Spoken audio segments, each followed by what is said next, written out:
What's up, everybody? We're back again. It's episode 145 of the Dadbod Golf Pod. It's Friday. It's Friendship Friday. And it's Kyle, Ben, Nate, and the man, Andrew Kozan. I just made that up just now. We're proud members of the Believe Podcast Network, the #1 podcast network for professionals. And tonight's episode is brought to you by Betonline, the #1 sports betting website in the country. Sign up today. March Madness is right around the corner, and get that account set. Give them 100. They're going to stack 50% on top of it, and get your bets lined up. Get your blackjack table lined up. Get ready for March Madness, because that's the #1 betted event, like besides the Super Bowl that's out there. Let's have some fun. Bet online, where the game starts. Andrew, what's up, brother? What's happening, boys? Thanks for having me on again. Looking forward to it. Hey, there's a pretty exclusive club of two-timers. You know, there's not many two-timers. Not a lot of two-timers around here. No, you not that many one-timers, to be honest with you. Yeah. We've been stood up so much. There's not a lot of one-timers. So get a two-timer, man. We're rolling high cotton now. I love it. So Nate, are you gonna ask him if he's used your little deposit yet? We before you came on, we've already quizzed him on this, so we want to see your reaction. So I only had 2 glasses of wine, and I wish I'd had 4, so I could have sent you more money. But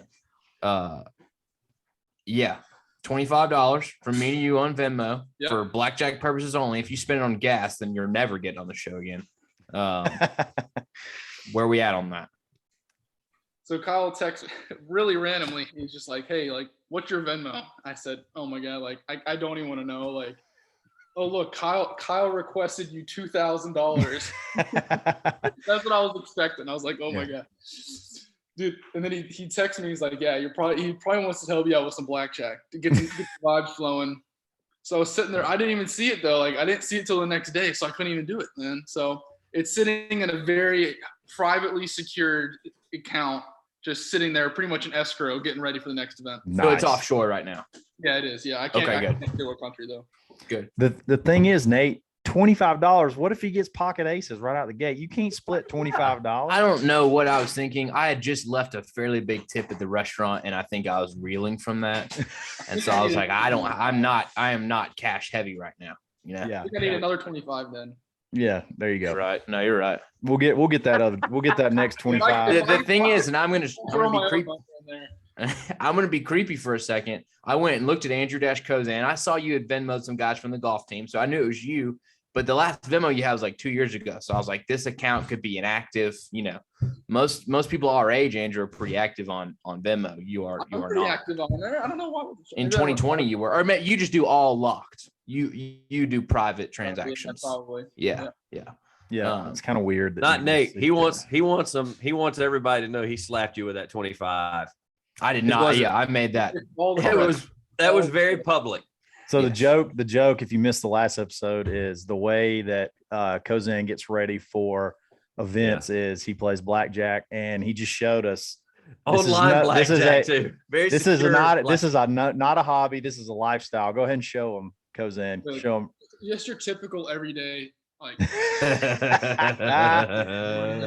that is practice. You go from the putting green inside, and you start dealing hands. I love it. So when you're by yourself, do you deal the hand and go get up and get on the seat and then play as the player, and then go back to the dealer and then just gotta get to practicing.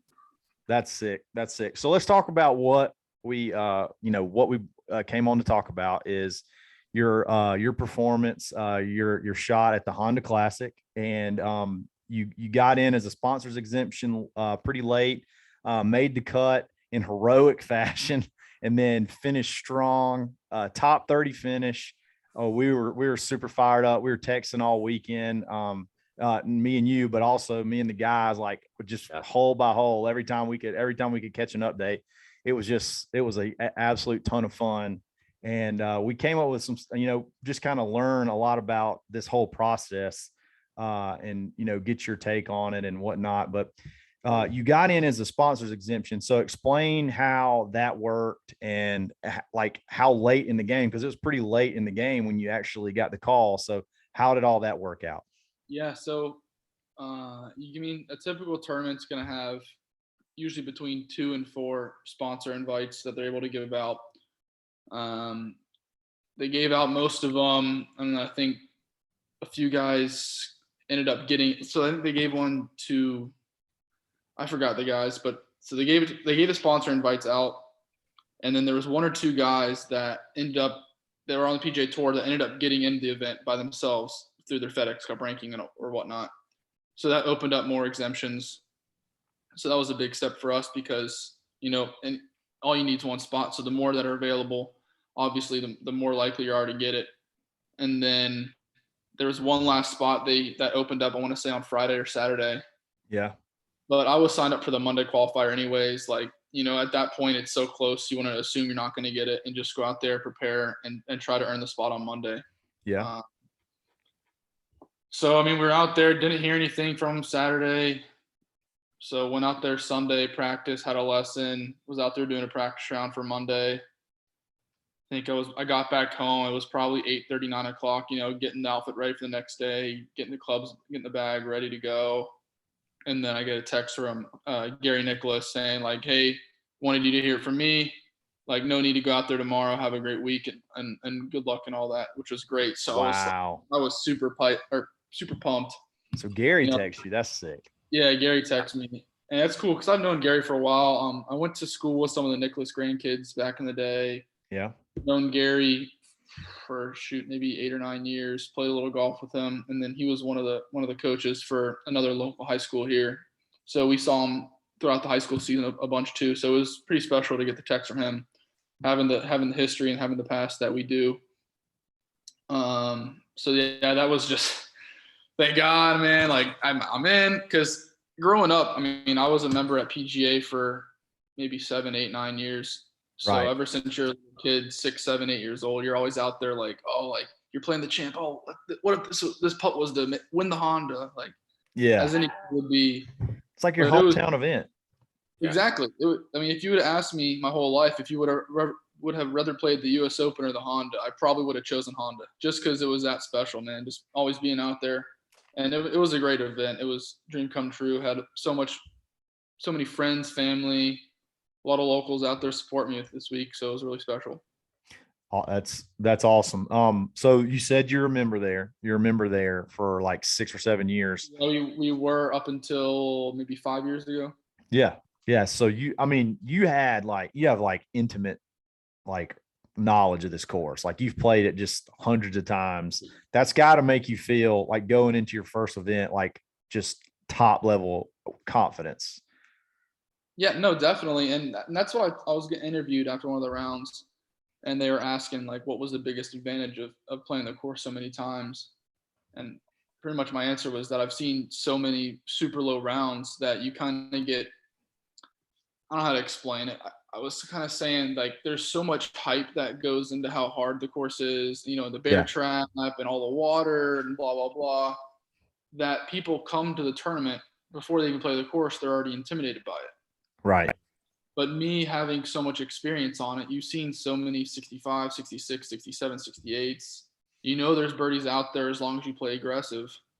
But people get so caught up in the hype that is the bear trap. Right. That they come in scared, they come in timid, and they come in trying to avoid bogeys, which is never the right way to play a golf course. There's times where you need to be safe and take your medicine and play to the center of the green, but there's times where especially on that course, where you need to be aggressive because the course is that hard. There's only a handful of holes that are decent birdie looks, and you got to take advantage on those, because if you don't, then the rest of the course is just going to kick your butt. Like, it starts off fine, like 1, 2, 3, 4 are good birdie holes, then you get the stretch of 5, 6, 7, it'll kick you in the butt easily. And then 8, 9 are okay, but then the back 9's super tough. 10, 11, I think 14 should be part of the bear trap too. Yeah. So there's realistically 6 or 7. Yeah, I wouldn't even say more than 7 holes where you're looking to try and make birdie. The rest is kind of just managing your game around the hazards and just kind of trying to sneak your way around there.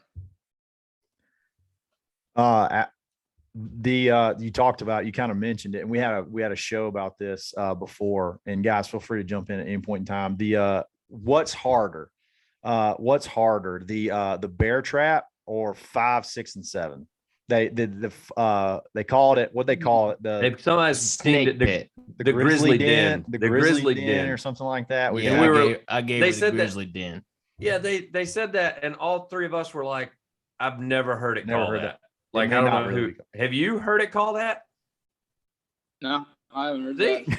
I think they just made it up for that. They hard. just made that 9-year crap up, member, man. never heard of it. Yeah, you're a member and never heard of it. That's BS. So it's 2 stretches where it's par 3, par 4, par 3, but it seems like 5, 6, and 7 may be a little bit tougher than 15, 16, 17. But I'll let you answer that. That's a good one. I feel like a lot of it is, they hype the bear trap up so much, as I said, but then it's always coming down the stretch. Like Yeah. if you would have put holes 5, 6, and 7 as 15, 16, 17, then I think it would be harder than the current bear trap.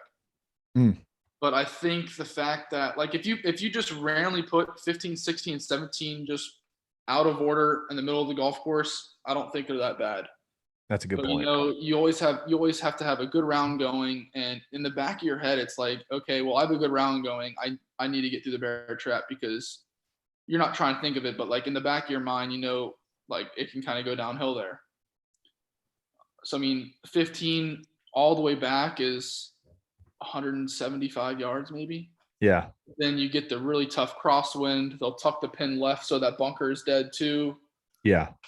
And this year, I think it's new this year. I don't think it's been like that in the past. 15 and 17 are yellow hazards instead of red, Which is re-tee. which is tough, because you get a bad line in those bunkers, especially on 15. You can easily just trickle it right across the green, and then instead of dropping around the green like in the past, then you got to go all the way back to the drop zone. But anyway, yeah, like I said, 15's a middle pin. You're hitting a 170-yard shot. Yeah, it's tough with the crosswind. 16's like a 4-iron, 6-iron, 4-iron, 7-iron. Yeah. It's tough to make birdie, but it's a pretty straightforward par hole. Right. And 6 to me seems harder than 16, because 6, I feel like everybody, you're hitting a long iron and the green's sort of elevated, isn't it? Like everything's normally pretty flat, and that green kind of sits up and it's out in the water. Like there's water everywhere. So no, absolutely. 6 is, without a doubt, in my opinion, way harder than 16. Like 16 is a really wide fairway. You're only hitting a 4-iron. The green's way bigger. But then 6 is, the fairway is so tight that, the fairway itself can't be more than 25, 28 yards wide. Right. So you're pretty much aiming at the right bunkers, hoping it draws, because you can't lay back short of them, because then you're going to leave yourself 260 in. You're pretty much aiming down the bunker line or the rough and car path line, right of the bunkers, trying to hit a draw. And if it draws, it's in the fairway. And if it kind of just stays straight, if it's in the rough, you can kind of get away with it and work it around a tree or something to get up to the green. Usually, if you're in the bunker, you're not being able to reach the green. You're laying back to 50, 60 yards. It's just tough when a fairway is 25, 30 yards wide, and left's water. It all kicks left too. Like, you can, so many times it lands in the left fairway, you think you're fine, and then kicks straight left, trickles down the short rough and into the water. So, yikes. Well, one of those, like at the end, one of those par 3s at the end in the bear trap. One day when we were watching it, and guys, when it was that front pin location, guys were hitting 9s in. Like, it was way up on Sunday. Yeah. The first day they had the tees up, I think I hit pitching wedge. Yeah, it was like 145 the first day. Yeah, I think I hit pitching wedge and made birdie. Second day they had it at like 185 into the wind, and then kind of got away from me there in that left bunker. The third day was 175, 180, and the last day was probably only 150. Yeah. So walk us through 17 on Friday, because Kyle had mentioned that you had made the comment that they probably should have called it, and maybe if you can give us a little insight into how that works. Obviously they're trying to get everybody off the golf course if they can. Yeah. And you kind of had a unique position of being. You guys were the last group, correct? Yeah, we were the last group. The last group. Yeah, I mean, I had a little bit of a similar situation a few of the first couple weeks on Corn Ferry, because I mean these fields are getting so big, and with the daylight savings time still going on, I think so it gets dark earlier. So the last 3, 4, 5 groups always have a tough time finishing. You got to get off to a quick start, and then you always feel like you're rushing a little bit the last few holes. And I made that mistake once or twice the first few events. You get 6 holes left. You're like, okay, I really want to finish this. I don't want to have to come out in the morning. And you don't try and rush, but you kind of do without even knowing it. So you start playing quicker. So once we got our tee times on Wednesday, we're like, okay, well, Friday, we're not going to finish. Like, you just got to be in the mindset, we're not going to finish. We're going to have to come back Saturday. So what? Like, whatever it takes. I'm not going to go down that road of, without even knowing it, you start rushing and you start missing shots. Is that something that you bring up to the other guys in your group? Like, everybody's kind of on the same page? Or when you say we, you just kind of talk about like you and your caddy, your team? Just my team, like me, my caddy, my coach. Gotcha. I feel like just getting in that mindset, and then the guys who are in the pairing kind of know when you tee off at 150 that you're probably not going to finish. Right. So, yeah, I mean, we got to 17. Luckily, the wind was dying down a little bit. Tough pin. I think it was playing like 185, 190. That pin was nasty. Right. Yeah, that was a tough pin. We kind of just pulled it a little bit left. I think it landed in the rough on the front down slope of the bunker, and then kicked into the back side slope of the bunker. So I'm like a downhill side hill lie. Tried to get it on the green. Ended up like 1 or 2 hop into the water. Looking back on it, I probably would have been better off just chunking it and leaving it in the bunker. Leaving it in the bunker.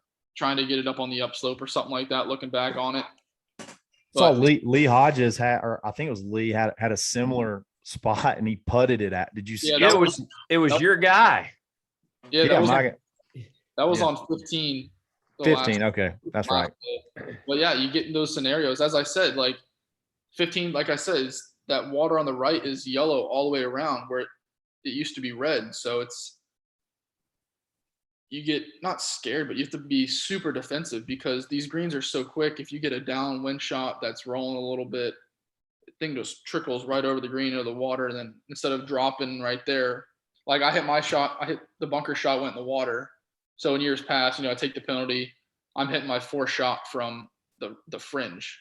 Right. But now I got to go back in the dark to a 150-yard. Gotcha. That's how it happened. And then you made a pretty heroic up and down out of the bunker to kind of stay right. It landed on the green and then barely trickled into the bunker, but it was on the upslope, which was nice. Looking back on it, that's where I should have just, once I was in the downslope of the bunker, I could have even putted it to that almost. Yeah. Right. Honestly, hit a 10-yard putt in the bunker and put it on the upslope. And then you got a fairly simple up and down. The green's pretty much straight away from you, so you kind of just chunk it out. Yeah. Would you consider that to be the best triple bogey of your life? What was that? Would you consider that to be the best triple bogey of your life? I guess, yeah. I can't name any other triples. Yeah. Is that something though? When you're talking with your guys, can you at least go to is there an official walk-in when you guys? Can you turn to an official and go, man, like, can you radio in? I mean, it's getting kind of dark out here.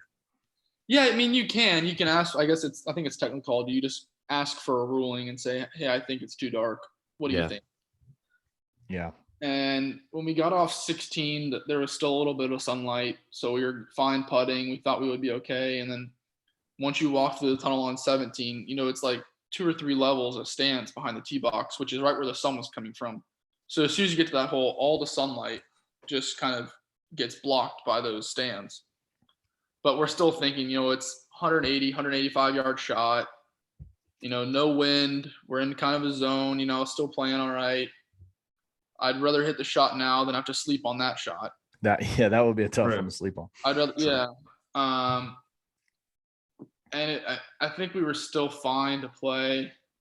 Once I hit the shot and had to go back to the drop zone, that was when I was like, okay, it's pretty dark now, but I'm not going to sleep on this. Yeah. Right. Yeah. Just get it up there and then get to the last hole. So got out of there with triple, and then at the moment I thought I made double for some reason. I'm not used to the whole hitting your second shot in the water. Usually it's a par 3, you hit your shot in the water. You hit 3 off the tee, hit it on, make double, and you're fine. And I was walking the last. I'm like, okay, like we're still perfectly fine. Make 6. Even if I somehow make 6 on this easy par 5, we're still fine. And then I was like, wait, that's not how it works. I made triple. Yeah. I made par now. Oh, wow. Exactly. And then, so you rip your drive right in the fairway. But did you ever consider not teeing off on 18? Like, I did. Was there any discussion or? Once I made the putt on 17, I was like, well, I'm done. Like, I'm not playing the last hole. But then we got up there, the wind was super calm, and 18 is a super wide tee shot. So I was like, maybe with the wind being super calm right now, might just be worth it just to rip driver up there. Because when it gets dark, it's tough, especially wedges, because like just if you're a centimeter off on contact with a wedge, you can chunk it or blade it and all that. Yeah. But with the driver, it's not the end of the world. So I was like, okay, well, maybe we'll just rip driver. And that way the wind, like, because the next day was going to have like 15, 20 mile an hour wind. There's no wind right now. We'll rip driver, get it as far up there as we possibly can. Yeah. So we all hit drives. And I mean, I hit it. I'm like, well, it felt good, but no one even saw it. Like, you could not see the ball. Wow. So once I hit the shot, I called the official over. I'm like, I don't want to play this hole. He's like, all right, that's cool. And the guys in my group were just outside. We're outside the cut line.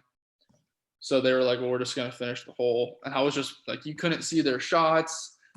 We got to the green, and there was a huge like electronic scoreboard over the green that was like bright red with the logo. So the whole green looks like it's a piece of red paper at some point. Like, you can't see It's anything. like inside of Sky Bar or something like that.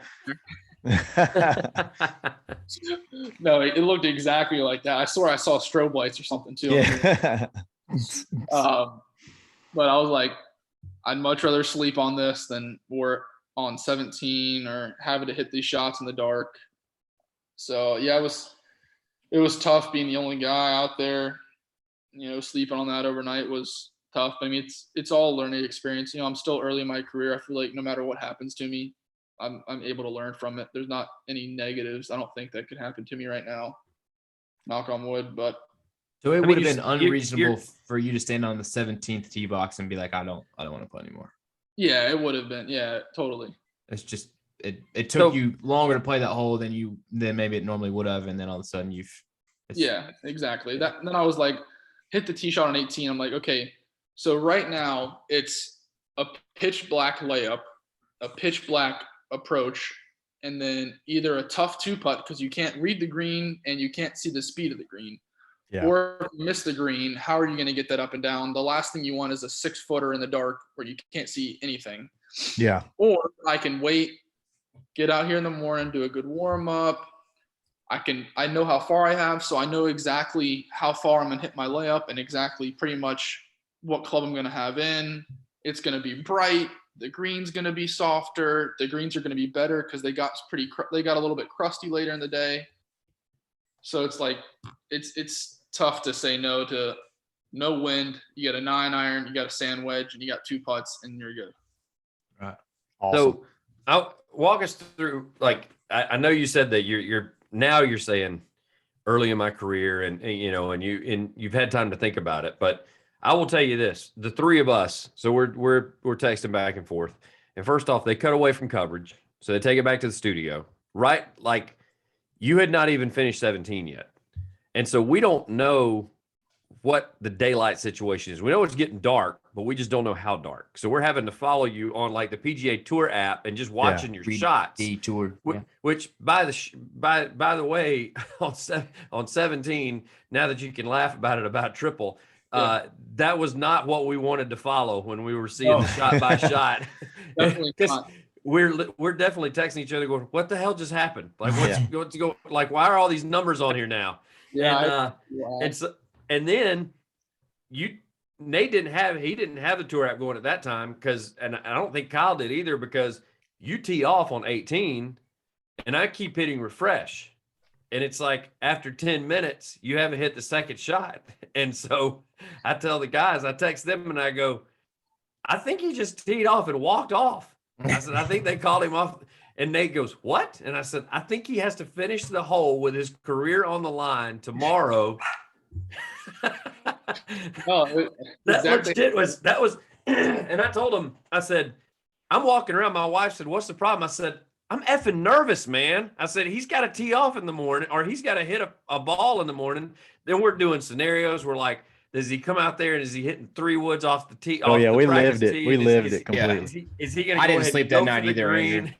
It was like, is he going to lay up and is he going to take his 2-putt and go? Because that's the smart play. Everyone was like getting upset that I was like laying up. Like I was getting interviewed. Like, well, why'd you lay up? I was like, well, you know, every day on the range with my coach there, we kind of go through all the pins and where you want to hit to, where you want to aim for, and where you kind of want to stay away from. And that was the only pin on that green where you're laying up no matter what.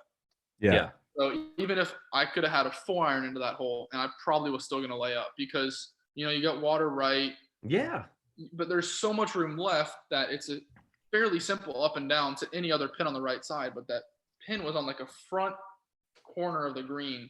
You know, you got a big slope, you got bunkers right there. So anywhere left it's a very, very hard chip shot just to hit the green, let alone get it within 15, 20 feet. Yeah. And have a birdie look. I don't see what you gained by birdie on that hole. Like at that position where you're at, since the entire field was in front of you, you didn't have to worry about somebody behind you. You know, you were in complete control of your own destiny. So yeah, I don't. Well, and that's what we said too. Like, you don't, in that position, you don't go for it because we didn't know what you'd be hit. Because that was the thing. It didn't say how far out you were, but we were like, it would have been like an easy 3-wood, which is why you're going to do that when you get a 9-iron and a sand wedge. Right. Yeah. And so we're thinking if he hits 3-wood, there's dew on the ground. He's doing it first thing in the morning. What if water's between the ball and the club face? What if he sprays it right in the water? Way too many variables. Yeah. So did you mark your ball? How does that work? I'm just curious. Yeah, you mark it, you know, just put a couple tees down. You know, I got my yardage that night, so I was able to, you know, after the round or the next morning we were on the range, kind of go through some numbers of what I would probably be hitting, and then how far I want my layup or my third shot to be. So exactly where I want to lay up. So I mean, we were on the range doing a 4 warm up, and then got a couple extra minutes. So I knew I was going to be hitting a 9-iron layup, and then I was guessing I was going to have a sand wedge, which is anywhere from 105 to 115. And so I was literally on the range for 10 minutes going 9-iron, and then I'd call out a random number between 100 and 115 yards and then try to hit that. Then I hit another 9-iron, and then I'd say, okay, I'm going to try to hit this 112. Do that. I probably did this 8 or 9 times through. So, I mean, you get out there and you're like, okay, well, I just did this 10 times. So what's another one? You know, hit the 9-iron layup, and I think I had like 116. So, yeah, as far as the first shot you have to hit out of the middle of the fairway at 6:45 in the morning, a 9-iron where you're not aiming for anything but fairway has got to be up there as far as comfort level. I mean, a 3-wood off the deck. Yeah, a baby 3-wood off the deck does not sound like fun. It's already a super stressful situation. Not stressful, but you get the nerves going just hitting a 9-iron and a wedge, let alone like, oh, I got to pierce this 3-wood, you know, I can't miss it right. Pierce, I'm writing that down. I can miss left, but I can't go too far left because then it's a really tough to hit the green. It's like, screw that. Like, I'm hitting a 9-iron, I'm hitting a sand wedge, I'm getting out of here. And then you're teeing off 45 minutes later. Damn right. Yeah. Mm-hmm. So that was what I was going to ask. Like, how does it work? Like, did you just roll on to one, or was there like 20, 30 minutes? Like, how long was it after you finished 18? I think I had like 25 minutes till I teed off. So, you know, went there, kind of sat down for a minute and then hit a couple balls, rolled a few putts and went out. You play by yourself Saturday? I did, yeah. No marker? No marker. Man, I wish I'd have been in town. That would have been great. I could have been. That would have been so fun. I said, can I please be the marker for the Honda Classic? On 18 on Saturday morning, I mean, who tells you, this is so intriguing to me. Who tells you what time you go out there? Does someone go out there with you and like blow an air horn or like be like, okay, and go? I mean, like, what's the? So they told me, I was like, on Friday when I got to 18, hit the tee shot, I go to the official. I go, I don't want to finish. It's way too dark. I think they're going to go ahead, but I'm not doing that. I can't even see the ball. He goes, okay. So your radio's in. Yeah. Okay. Andrew doesn't want to play. The guy goes, okay, well, have him back here at 6:50 in the morning. So I don't know if that was, I think, well, usually I feel like they would do that to try and like almost scare you and to be like, well, wow, that's earlier than I was expecting. Maybe I'll just finish. Yeah. But I don't think that's how it was this time because tee time started so early because they do twosomes on the weekend. Yeah. So, I got out there at 5:30, stretched, did the full warm up. And then, you get a ride out there. I think we got out at like 6:42 or something like that. And we're like, he's like, am I good to go whenever? You usually have to wait for an air horn to get everyone out of position, but I'm the only one there, so I can kind of just go when I want. So I think sunrise was at 6:46, and I think we were like, okay, we're just gonna wait till then, like at least have the sun up. So wait till then. I had a few family friends that were out watching even that early, and then you finish and then you make it, and there's a bunch of officials there and whatnot. I still had to go sign my scorecard and scoring. Yeah. And do all that. And by then they knew what the tee times were going to be. Like, oh, hey, by the way, you're teeing off at 7:30 by yourself, so it's in 20 minutes. Just want to let you know. What's that? By the way, what's that like? It's all business, man. They just playing by yourself versus playing in an event by yourself without a playing partner versus playing with somebody. Is that tougher? Is that easier? Because you don't have to wait on anything. You just kind of go. Like how'd you feel about that? It depends on the player. Like there's a lot of people that it's not good because they get going so quick. They kind of get out of rhythm with themselves. Yeah. So they start speeding up or then they'll notice it and they'll slow down really slow. And I feel like they just bump back and forth. They're too quick and too slow. But we went out there with a good rhythm. We looked Friday night when I knew I had to go back the next morning, but we were like, oh, we make par. Like obviously make birdie, you're going to move up. So I would have been a little later. But if we make par, they do last in, first out. Yeah. So I was in the last in on the number, which means I'd be first out. And then there's an odd number that made the cut. They do twosomes on the weekend. So if we make par, we're going out by ourselves probably. So yeah, made par. And then we're like, hey, you're going out by yourself in 20 minutes. And I was like, perfect, let's do it. Still had a bunch of fans out there, family, friends, some local people out there supporting, which was phenomenal. And then, I thought it was easy. Like I wouldn't say I'm quick or slow.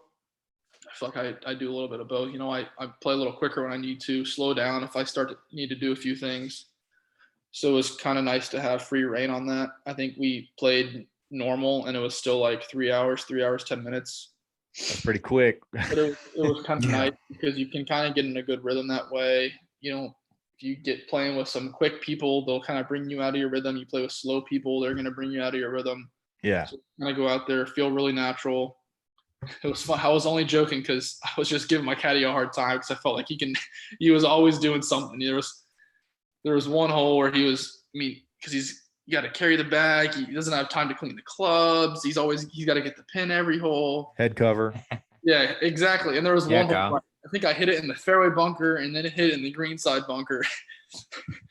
I get to the greenside bunker. He's still back there finishing the fairway bunker. And I'm over there like, as a joke, like waving my arms up.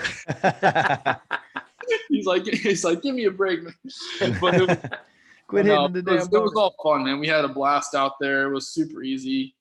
Everyone was out there still supporting. So it was awesome. So they just announced your name on the first tee, and then they, instead of saying "Good luck, gentlemen," they're just like, "Good luck, Andrew. Good luck, guy." Yeah, play well, Good guy. luck, bud." Wait, yeah. And it was funny because since we got going so quick, like I think our standard bear like got stuck in traffic and didn't make it out to like the 7th hole. Oh my God. God. That would actually be better to be a standard bear with just one guy though. Yeah. So like we had our score, like doing all the live scoring and the shot link stuff. But then like our standard bear didn't get out there till like the end of the front 9 or the back 9 or something like that. Did y'all give him hell? Did you give him? But then like my parents, for instance, like they were going to come out once I made the cut. So they saw I made the cut and they're like, okay, we're on our way. And then, they get to like, I don't know, 45 minutes, an hour later, I'm like making a turn. Yeah. Yeah, So dude, you played that first hole, and then like we turn around and refresh the app. I was like, damn, he's already played 8 holes. Yep. Like he's motoring. Almost done. I was gonna bring that up earlier. Like I had so many friends after the third round that were like last night was crazy, this morning was crazy, because last night we didn't know what happened because your name was the only one that wasn't updated. And then so I wake up today, like we kept checking the scores on you. And it still said nothing. And all of a sudden it says you're on your 8th hole. Yeah. Yeah. So I guess everybody got that. Everybody caught that. No, I've heard it from 6 or 7 different people about that. At least the one where I was checking the night before, it finally, after about 20 minutes, there was the red ticker tape that came across the top that was like play suspended. And I was like, finally, like somebody's telling us what's going on. But then I went and looked at the 2 guys you teed off with, and it both said final. So I was like, that's what then it made it more confusing. That's what confused us is they were final, you were not, and the play suspended thing had not come across the top yet. So thank goodness you and Kyle FaceTime every night. So he had that's very cool. I had the update. Like I got home that night, I'm like going on Twitter, and then I see like the PGA Tour thing saying like Andrew Kozan has to finish, and then I got like 4 notifications. Yeah, you're on ESPN the next day. So I was like, oh, it's probably just like some friends or family like retweeting something. And it's like 3 or 4 guys that are just like calling me out, like getting pissed off because they couldn't collect their second round leader bets because I didn't finish yet. That's funny. That's hilarious. That's awesome. Hey, suck it, gambler guy. Yeah, that's the thing. Just you don't want to be that guy, but you should tweet it back, but suck it. I'm not worried about you. Come on, you could have finished in the dark. And I said, all right, like, well, there's a reason I'm playing out here, not you, I guess. There you go. And you're sitting there firing off. I wanted to say stuff back to a few guys, but I can't, man. I'm not doing that. Did you see the ESPN thing? I think there was like an ESPN. I saw that like Saturday or Sunday. Yeah, the sweat of the week. Sweat of the week. That's crazy. No, he posted it. I didn't tell you guys that he posted it on his Instagram, and I replied back to him, and I said, "It's all right. It's not a Dad Bod Golf Pod episode, but I mean, it's okay that you made it." Yeah. That's great. That's great. By the way, I've added pierced 3-wood to my repertoire, so that will be probably in the title of the episode. You don't think I'm gonna say that 3 or 4 times around? You lost your mind. So. We've talked about this guy a few times. He never in a good way. I felt never really in a good way. He gets a he gets a bad rap, I feel like. But you played Sunday with Billy Horschel. How was it? It was great. Yeah, I mean, I met Billy once or twice, a little bit through college and stuff. When we played the event at Florida, he was out there once or twice. Yeah. So I kind of didn't really know him. Like, he obviously not gonna remember me. But then, my coach knows him pretty well and was just like, hey, just let you know he's kind of a quiet guy, which a lot of those guys out there, I mean, it's your job, so you're not going to want to mess around with some Ram 22-year-old from the Corn Ferry. Right. But, I mean, we had some decent conversations, a lot of football talk, I'd say, just between Florida and Auburn, just a typical banter back and forth. Right. Talk a little bit about the schedule and what he's playing coming up and all that. Just like typical conversations. Yeah. We got to talk a little bit after the round. But I mean, he was a great guy, played really well. I saw he's doing well today too. So nothing but the best for him. Seems like a great guy. Did you fear for your life at any point in time? Just out of curiosity. We did you see him? We looked like he could be narc in a different life. Yeah. No, we'll stop. Did you feel like he's gonna be the next actor in the next Psycho movie? No, don't go there. He was mic'd up though. I didn't want to say anything too bad. He was mic'd up. Oh, was he mic'd up? Oh. Well, he should. Yeah. He played good today. He shot 5 under today. He's only 2 shots back of Mr. McElroy. So you finish strong. You finish T30, which I just think it's incredible. You got one of your first PGA Tour starts as a pro, and you make the cut and you finish top 30. That's awesome. Yeah, but Kyle, it's the way it happened. He gets a phone call Yeah, Sunday you get night. a phone He call has Sunday to- night. You He got has to to wait 24 hours to hit a sleep on golf the ball. fairway. Yeah, Sleep in the fairway. sleep on Yeah, it we on didn't know if the they had brought you a cot and you just weren't allowed to leave the course. But no, the crazy thing though is like, how does that doesn't really it's a great experience, but like as far as Corn Ferry Tour stuff, like does it really help your points, or doesn't really, you got to go back, like it basically is a great check, is a great paycheck, but like in great experience, but as far as your Corn Ferry Tour points and stuff like that, it didn't really affect anything. For that, yeah, as you said, a check goes a long way on Corn Ferry. The money's not near as big as it is on PGA out there. Right. So expenses get pretty high. But with the PGA, they have, you have your typical FedEx Cup points, FedEx Cup rankings. But when you're a non-member, they have non-member FedEx Cup points. So, if you play a few PGA Tour events and you have some good finishes in those, then you move far enough up in those, then you automatically make it to the Corn Ferry playoffs. Right. Which at least I think, I don't know if it secures your Corn Ferry card for the next year, but then like the Corn Ferry playoffs, there's another 25 cards out for PGA. Exactly. So top 25 there, also get your PGA Tour card. Exactly. So if you do well enough, like if you play 3 or 4 PGA Tour events, you have decent finishes in those, you'll have enough non-member FedEx Cup points to solidify your spot in that, which at least gives you another opportunity to get your PGA Tour card. Right. So that doesn't help you on like, first alternate lists or anything of that nature. I mean, did that make any impact? No, it's Okay. Gotcha. Does it open anything up for you PGA Tour wise? I mean, you're a pretty good sponsors exemption. I mean, you're a sponsors exemption success story. So yeah, like you're a success. So did they look at you and they're like, hey, where was that guy that made the cut and had to wait 24 hours to hit his golf ball? What is that all? I hope it does. I think we're going to still try and get some out of that. I think my agent reached out to the Puerto Rico event. They're already full. We reached out to Valspar for next week. They already gave out all their spots. So, I mean, we're still going to try and pull something out, hopefully in the future on the PGA Tour. But at the point in my career, I need to focus on Corn Ferry anyway. If I get into a PGA Tour event that's the same week as the Corn Ferry event, I'm probably going to have to play the Corn Ferry event anyways. Right. Because there's so many stories. There was a guy last year, I think, came down to the end of the season. He was right on the 25 bubble. And then he qualifies for the U.S. Open. I think he ends up making the cut in the U.S. Open, but he skips the Corn Ferry event that week. And then he ends up getting 26th on the list. Oh, that's brutal. Like if he skips the U.S. Open, plays the Corn Ferry event, probably just makes the cut, he probably has his PGA Tour card. So it's really tough scenarios, especially coming down to the end of the season. But in short term, it's going to be great to play PGA Tour events. You go out there and get top 10 or you win or something like that, it'll change your career. But in the end, if you're looking long term, it's better to play the Corn Ferry just because that's how I'm going to get to the PGA Tour. Like exactly. I don't want to play 1 or 2 PGA Tour events. I want to be a full-time member out there. Exactly. So for the position I'm in, the Corn Ferry is the best route to go right now. Right. And then the next event is March the 12th. Is that March 15th-ish, that weekend type? Yeah. We got 2 events in Louisiana and then 1 in Savannah, Georgia. And then we got another week off.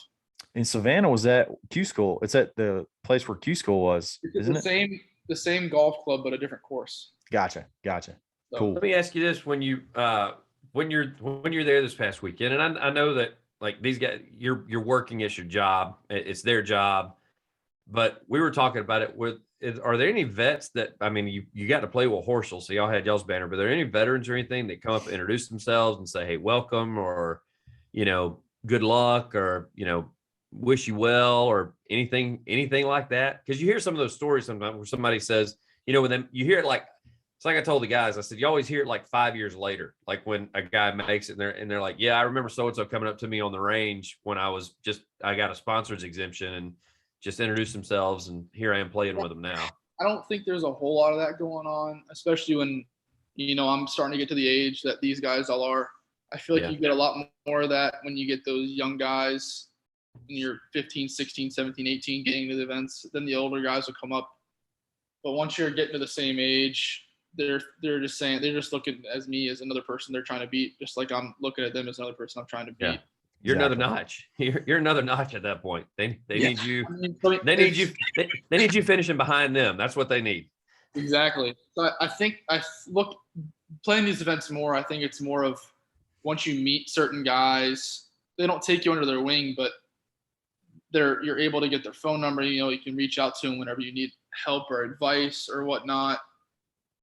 But they're not really coming up to you for the most part. It's usually maybe you'll play together a couple times. So you end up being pretty similar people, you know. So you start exchanging messages and whatnot, and then you kind of run from there.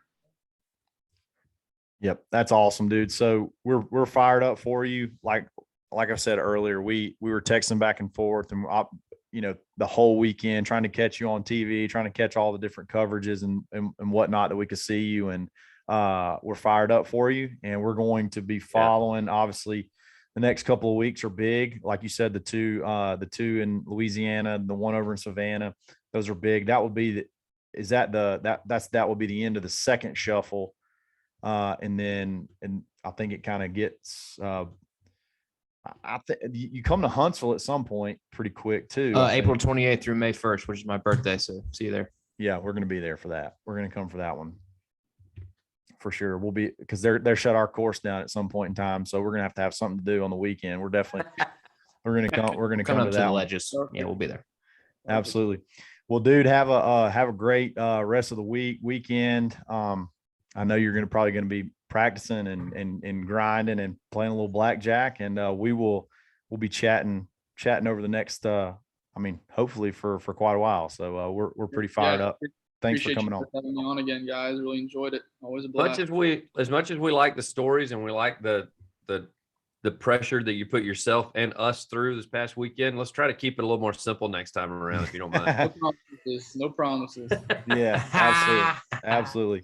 Well, dude, thanks again. Catch us next time. We'll be back next Monday. Y'all have a great weekend. It's episode 145, brought to you by Bet Online. It's Dadbod Golf Pod. Always Broken.